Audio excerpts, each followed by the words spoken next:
Naam, assalamu alaikum wa rahmatullahi ta'ala wa barakatuhu. Na ba musulman pe ba musulman, shalom shalom na ba non musulman. Moi ngai Husseini Mwalimu Husseini Karbala, entre-temps ngali maître spirituel parmi ya ba travail na ngai. Deuxièmement nazali enseignant na kamotali religion pe lisusu nde toye na ye to banda ko partager ko kabola na bino mai oyo nyonso ezosami na katikati na religion to pe na mai oyo ebombami na katikati na religion to bengi spiritualité. Toyei mpona kolamusa bato na mai oyo tobengi mabombami oyo na lopoto babengi connaissance. Mabombami nde yango toye mpona kobimisa yango na mpwasa pe kopartage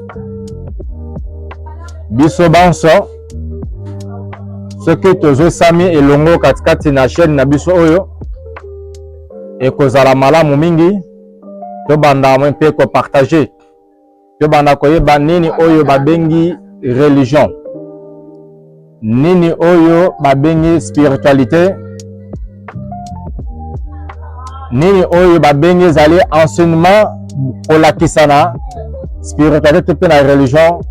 Nde ya solo na ye mpona kobomba mayele na ngai te na boyi kozala moto tobengaka bato ya motema ya lingundu kena bana kobombaka mayele kaka ndiki bapona nga mokono na ye lokola mopanzi sango na mai oyo tosili komerite na kotanga na koyekola na temps oyo topesamaki mpona kotanga ya solo. Tozwi mayele wana toboyi mpe kobomba yango toye na bayi mboka mpe topartage tokabola mai oyo toye na yango ekoyede mpe biso physiquement spirituellement. Entre-temps na kozela bino mpe na baquestion na bino na bamituna na bino na kozala prêt mpona korépondre bino tomeka mpe kosungana. En tout cas, journée malamu.